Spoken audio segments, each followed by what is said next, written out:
Before Kane became one of WWE's most feared characters, he was a struggling wrestler just trying to survive on cheap fast food and barely get by. A pay envelope, and I discovered 2 buy one double cheeseburger, get one free from Burger King. That was my pay for the evening. But after WWE finally built him into a true powerhouse, everything slowly began to fall apart as legal controversies and internal power struggles started stripping away the legacy he had worked so hard to build. And to understand how the monster was undone, we need to look closely at the unmasking and the storylines that damaged Kane beyond repair. Because there is a unique kind of tragedy when a man builds himself into something legendary only to watch that legend collapse piece by piece. Storyline by storyline and decision by decision. And few figures in professional wrestling history represent that slow and painful unraveling better than Glenn Thomas Jacobs, the man the world came to know as Kane. Since the tragedy of Kane was never failure, as he succeeded beyond anyone's wildest expectations, only to have that success carefully taken apart layer by layer until the once unstoppable demon was reduced to a corporate punchline, which is why to understand how it reached that point, we must examine 2 critical turning moments: the storylines that crossed the line from creative risk into exploitation, and the single worst decision WWE ever made for Kane's character, the unmasking. But before breaking down the collapse, it is important to recognize what Kane achieved at his peak. Because from 1997 to 2003, the Big Red Machine was genuinely terrifying as he defeated Stone Cold Steve Austin for the WWF Championship at King of the Ring 1998 in a First Blood match, a reign that lasted only 24 hours but still marked his first pay-per-view main event. He eliminated a record 11 wrestlers in the 2000 Royal Rumble, and he captured multiple tag team championships alongside The Undertaker as one half of the Brothers of Destruction. Third run was initially, was the stuff with Undertaker, the first WrestleMania match with Taker, Boston, WrestleMania 14, beating Stone Cold Steve Austin at King of the Ring, the First Blood match to win the WWE Championship. That was very satisfying and very sweet because, Austin was on his trajectory through the stratosphere, getting ready to go into outer space, and there I was right in the middle of it, and that was just a phenomenal moment. Even The Undertaker himself has spoken about Kane with a level of praise that comes close to reverence. To start a wrestling company, my first guy, I would pick Kane. 1, he can work with anybody. 2, he knows exactly what his gimmick is, he knows what his gimmick isn't. 3, he's going to do business. And 4, he's the human being that people wish their kids to be. But even during Kane's peak, WWE was already planting the seeds of his destruction through increasingly tasteless storylines that chased shock value instead of protecting the character. And the most infamous example was the Katie Vick angle, where in 2002, during a feud with Triple H, Kane was accused of killing his friend Katie Vick and committing necrophilia, leading WWE to air a Raw segment in which Triple H, wearing a Kane mask, simulated sexual acts with a mannequin inside a casket on live television for a family audience, causing immediate backlash with FCC complaints rising, WWE stock dipping, and the angle becoming widely known as one of the worst in wrestling history, something Triple H later admitted was a mistake and Vince McMahon eventually acknowledged went too far. But by then the damage was done because the monster who once tombstoned his own brother through a steel cage was now linked to a cheap and offensive controversy, and this only got worse in 2004 with the Lita pregnancy storyline, where Kane kidnapped Lita, impregnated her under storyline rules, forced her into a kayfabe marriage, and then Gene Snitsky caused an on-screen miscarriage by punting Lita in the stomach during a match shown in disturbing detail with her screaming in pain, blood visible on her gear, and the angle ending with an ambulance rushing her away. The storyline continued with claims about Kane's impotence and Lita betraying him with Edge, which sparked protests from women's advocacy groups, later led Edge to call the angle cringe-worthy in his autobiography, and ended suddenly with nothing left behind except audience fatigue and even more damage to Kane's mystique. Then in 2006 came the May 19th breakdown storyline, where Kane began hearing voices tied to the anniversary of the family fire, a concept clearly timed to promote his movie See No Evil, which released on May 19th, leading into the imposter Kane angle with Luke Gallows playing a fake version of Kane that ultimately ended at vengeance when the real Kane shockingly lost to his own clone. And all of these storylines shared the same core problem because they tried to humanize Kane through trauma but instead reduced him to a symbol of weakness. And in professional wrestling, the difference between a monster who inspires fear and a victim who inspires pity is everything. Yet WWE chose pity again and again, but nothing compares to the decision fans and analysts almost universally agree destroyed Kane's mystique forever: the unmasking. Because on June 23, 2003, Kane lost a mask versus title match to Triple H on Raw, and when the mask came off it revealed Glenn Jacobs with a completely unscarred face only lightly covered in dirt, instantly wiping out years of carefully built mythology about horrific burns and turning the unstoppable demon into something painfully ordinary. The mask would have never come off? No. Because the thing is that I felt that I had gone as far as I could with the mask. It had actually become a limitation at that point. So I was, the two people who wanted to do it were me and Vince. We were the ones who actually wanted to take it. Kane has defended the unmasking by saying the mask made him feel limited, but fan reaction told a very different story, as online discussions later described it as the moment his aura died, with one fan saying he was terrifying at first, but by WrestleMania 20 that fear had already faded, because the real problem was not just the reveal itself but everything that came after. Since Kane shifted from a silent physical monster into a more talkative and emotionally driven character, a changed WWE. Presented as natural growth, but many fans saw as dilution, a slow weakening of what once made the Big Red Machine truly frightening. Wild, yeah, because I'm like, this is really weird. I was a little nervous though, because I hadn't told my wife about this. And my wife loved my long hair. And I wanted her to see it and be shocked just like everybody else was. And she was. And so when I talked to her after the match, that didn't really go very well.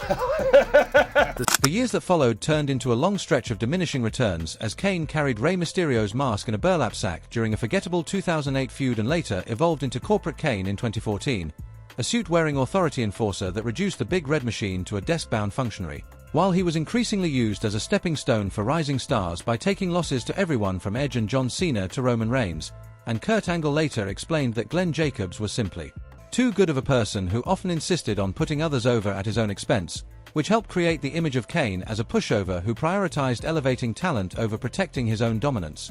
And the numbers paint a brutal picture, because Kane holds the WWE record for most matches with nearly 900 televised bouts between 1997 and 2014 and more than 3,000 matches overall, along with 20 Royal Rumble appearances and 46 total eliminations.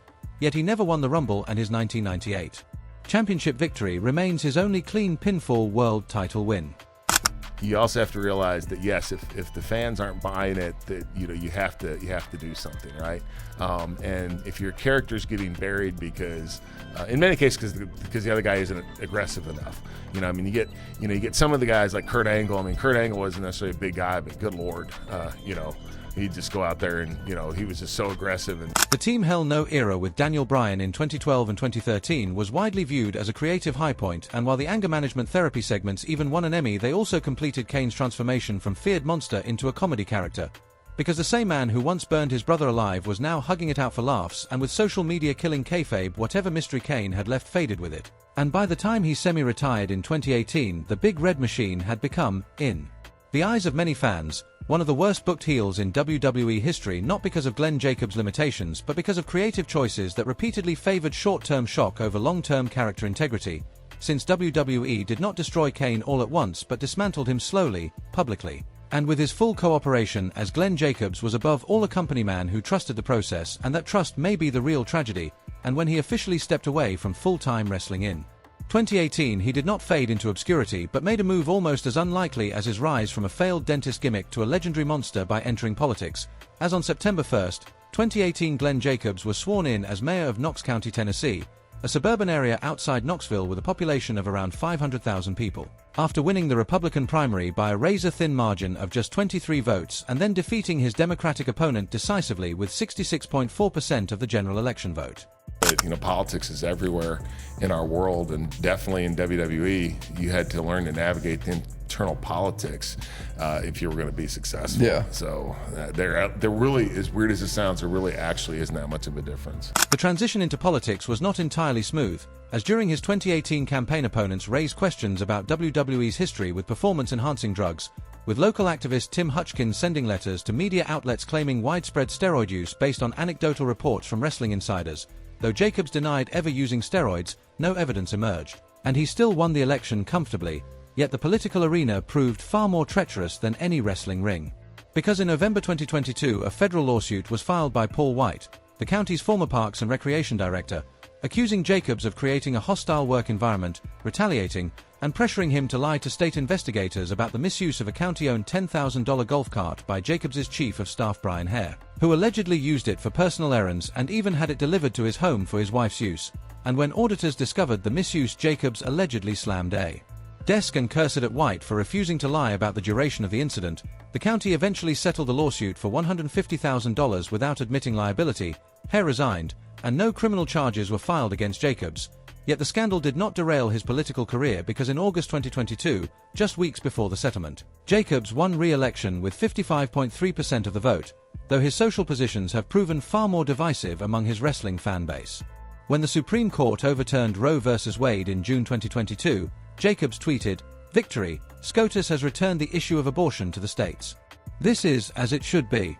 The right to life is the most fundamental right of all.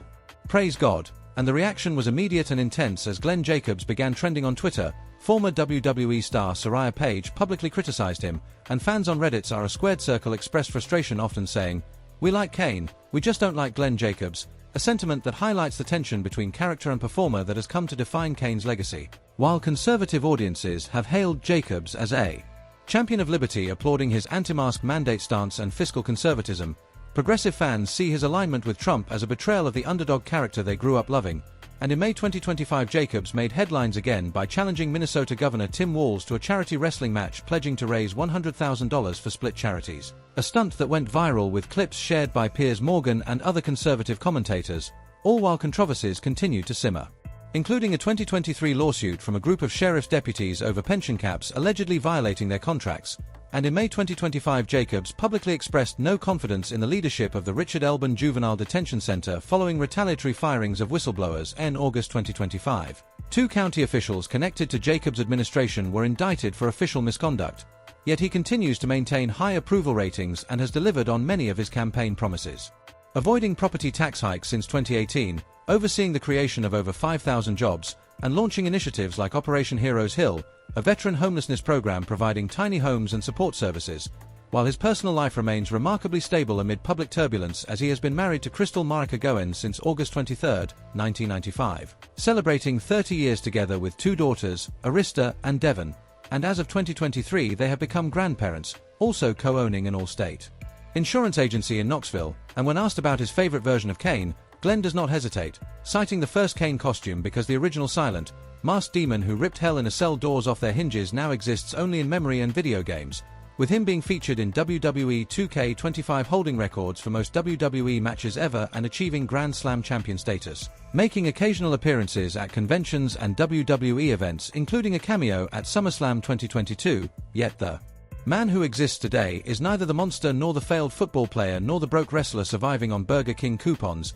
He is something far more complex, a political figure whose conservative positions have alienated half his fan base while energizing the other half, a family man whose stability seems almost jarring given the chaos of his professional life, and a wrestling legend whose legacy remains hotly debated.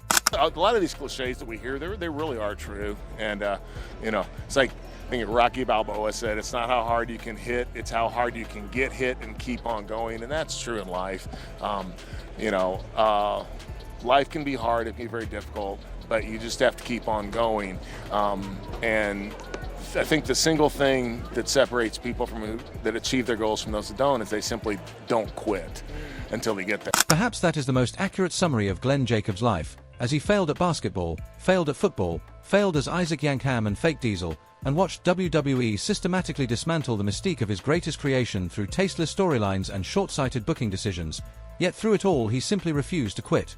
But before we can understand how the Big Red Machine was methodically broken down by the very company that created it, we need to go back to the beginning. From rural Missouri to the mask that changed everything, because Glenn Jacobs was born on April 26, 1967, in Torrejón de Ardoz, Spain, where his father was stationed as a U.S. Air Force officer, and when he was 3 the family returned to America, eventually settling in Bowling Green, Missouri, a tiny community of roughly 3,500 people about 90 minutes north of St. Louis, on a small family farm with cattle and crops where young Glenn grew up as something of an anomaly, because by his own admission he was a shy, bookish child who devoured science fiction novels, horror movies, and comic books.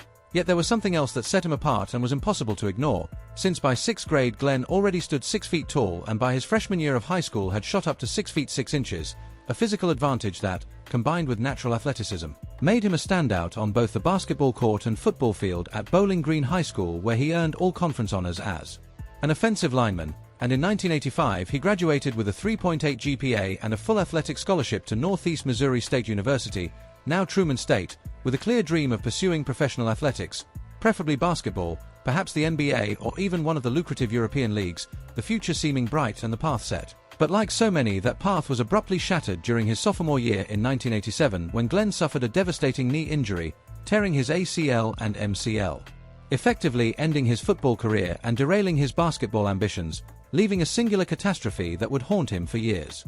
Days of liberty in the free market, sometimes you're going to get thrown on the rocks. I have in my life. I've got thrown on the rocks. But if you have an ability, and we all have that, if you have the desire, if you have the perseverance, you get back up and you're able to do something great with your life. He spent the next 2 years rehabbing his knee while substitute teaching and coaching junior high basketball to make ends meet, and in 1990 he graduated with an English degree but found himself adrift, his identity as an athlete stripped away overnight and his path to material success seemingly closed. Yet during this period of uncertainty, something unexpected happened as Glenn discovered professional wrestling on television, from the NWA and AWA to early WWF programming, and became obsessed. Eventually driving 4 to 5 hours round trip on weekends to train at a small St. Louis gym run by a former jobber, which led to perhaps the most grueling education of his life when Glenn began wrestling full-time in June 1992 at age 25, extremely late by industry standards, and at 6 feet 8 inches and 280 to 300 pounds he was physically imposing but completely green. Starting with his first persona, Angus King, a kilt-wearing Scottish heel working in the CSWA out of St. Louis for between $15 and $25 a night, and the numbers tell a story of almost absurd dedication in the face of grinding poverty as he drove over 50,000 miles per year in a 1988 Oldsmobile with no air conditioning, slept in his car or on friends' couches more nights than he stayed in hotels, and at one point in 1994 had only $7 in his checking account, surviving on a single meal a day, usually ramen or items from fast food dollar menus.